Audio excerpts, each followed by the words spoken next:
नमस्कार। आदर्श शिक्षा संस्थान ऑनलाइन क्लास में आप सभी का हार्दिक स्वागत। आज हम कक्षा 8 में विषय हिंदी पाठ संख्या 6 भगवान के डाकिए, जो कि बहुत एक सुंदर कविता है और हमारे जीवन में कुछ न कुछ प्रेरणा देने वाली कविता है। इसका अध्ययन करेंगे। भगवान के डाकिए कविता के जो कवि है वो है रामधारी सिंह दिनकर। कवि रामधारी सिंह दिनकर एक महान कवि थे।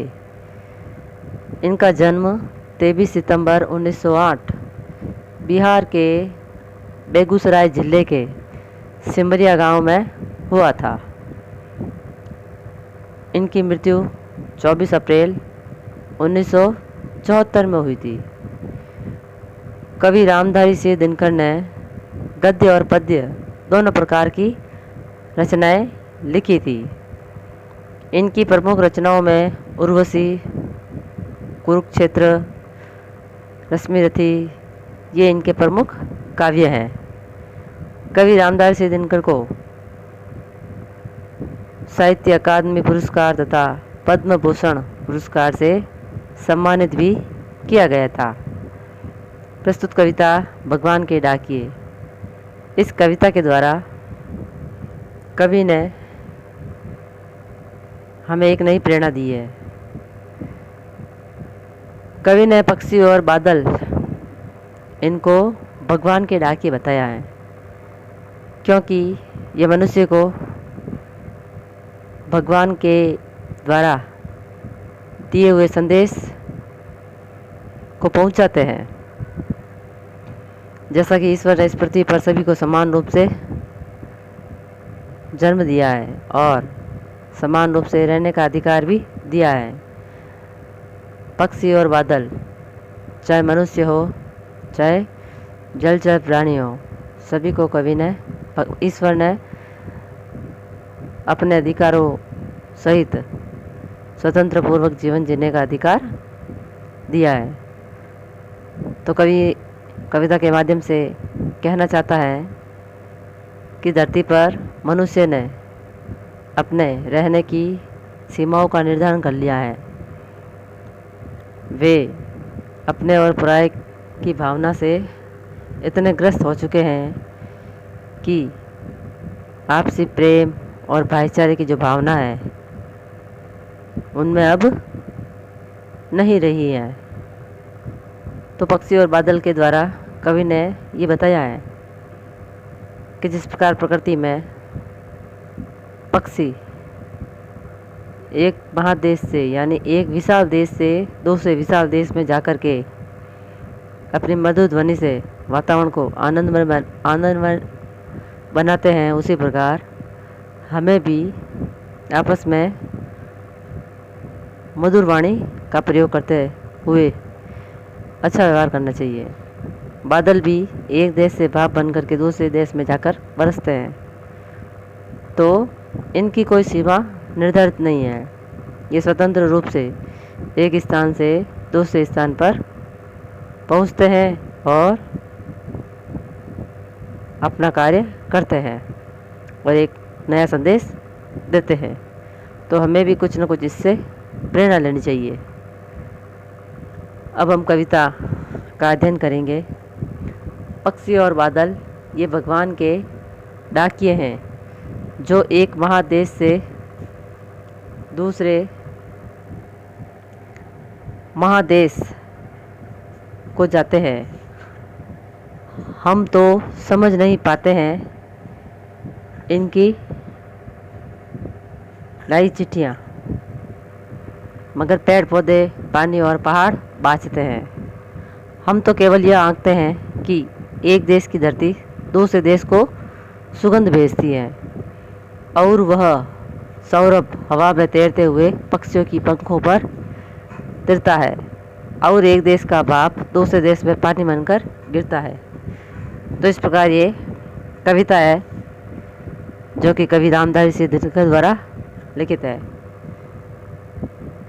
कवि कहते हैं कि पक्षी और बादल ये जो भगवान के डाकिए हैं तो ये भगवान के द्वारा भेजा गया संदेश हम मनुष्यों तक पहुंचाते हैं। यहाँ पर इन्हें डाकिये की उपमा दी है कवि ने, कि जिस प्रकार डाकिया सामान्य रूप से हमारे संदेशों को लाता और ले जाता है, संदेशों का आदान प्रदान करता है, उसी प्रकार ये जो पक्षी और बादल है ये भी भगवान के द्वारा भेजे गए संदेश को, यानी आपसी प्रेम, समानता, भाईचारा, इस प्रकार का जो संदेश है वो हम तक पहुंचाते हैं। और ये एक विशाल देश से दूसरे विशाल देश को जाते हैं। कहने का मतलब है बादल है तो वो एक देश से भाप बन करके दूसरे देश में जाकर बरसते हैं। पक्षी हैं तो वो भी क्या एक देश से उड़ करके दूसरे देश में जाते हैं। तो इनकी कोई आने जाने की सीमा और रहने की सीमा निश्चित नहीं है, न इनका स्थान निश्चित है, तय है। ये अपने समान अधिकार के साथ ही दूसरों को भी जीवन जीने में बाधा नहीं डालते हैं। तो कवि ने पक्षी और बादल के माध्यम से हम मनुष्य को भी प्रेरणा दी है कि भी हमें भी इस धरती पर समान अधिकारों का ध्यान रखते हुए किसी के साथ में भेदभाव नहीं करना चाहिए।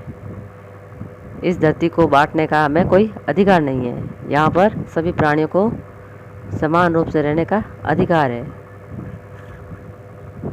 आगे कवि कहते हैं कि भाई ये जो पक्षी और बादल है जो कि हमारे तक भगवान का संदेश पहुंचाते हैं, तो इनकी लाई हुई चिट्ठियाँ, पत्र हम तो नहीं पढ़ पाते, लेकिन पेड़ है, पौधे हैं, पानी है और पहाड़ ये सब बाँचते हैं।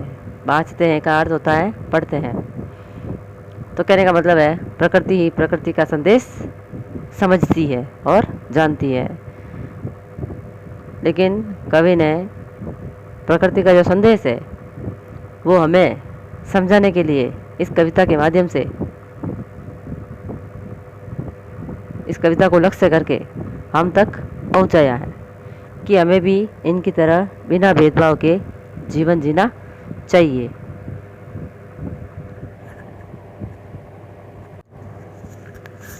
आगे कवि कहते हैं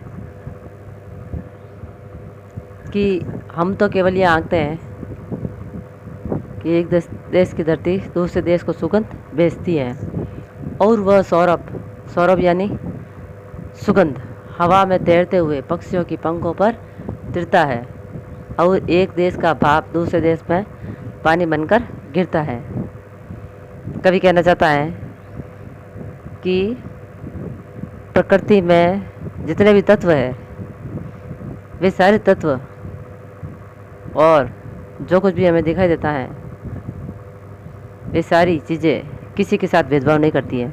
जैसे पेड़ है तो पेड़ सभी को समान रूप से फल और छाया प्रदान करते हैं। नदियाँ हैं तो वो भी सभी को एक समान रूप से पीने के लिए जल उपलब्ध कराती है। और पहाड़ों पर जो वनस्पति है, जो भी समुद्र है, समुद्र में जो भी रत्न वगैरह निकलते हैं, तो जो उन्हें प्राप्त करना चाहता है वो उनको प्राप्त कर सकता है। लेकिन समुद्र, नदियाँ, पेड़ पौधे ये किसी भी व्यक्ति को मना नहीं करते हैं। तो इस प्रकार ये सभी के साथ में समानता का व्यवहार करते हैं। तो यहाँ पर कवि कहता है कि भाई हम तो केवल ये आंकते हैं, यानी ये समझते हैं कि एक देश की धरती दूसरे देश को सुगंध भेजती है, यानी एक देश से जो फूलों की सुगंध है वो हवा के द्वारा दूसरे देश में जाकर के फैल करके बिखर करके वहाँ के वातावरण को भी मनमोहक बना देती थी। और पक्षी क्या करते हैं, उस सुगंध को अपने पंखों पर या पंखों के अंदर भरकर उड़ते हुए दूसरे देश तक पहुंचाते हैं। उसी प्रकार बादल भी है, एक देश से भाप बनते हैं और दूसरे देश में जाकर के पानी बरसाते हैं। तो इस प्रकार ये सभी को समान रूप से जीने के लिए एक नया संदेश प्रदान करते हैं। तो हमें भी पक्षी और बादल से और प्रकृति से ये प्रेरणा लेनी चाहिए कि किस तरह हम बिना भेदभाव किए आपस में भाईचारे की भावना से और एकता का भाव बांटते हुए जीवन जिए, जिससे धरती पर सुख साम्राज्य और वसुदेव कुटुंब की भावना का प्रसार हो। धन्यवाद।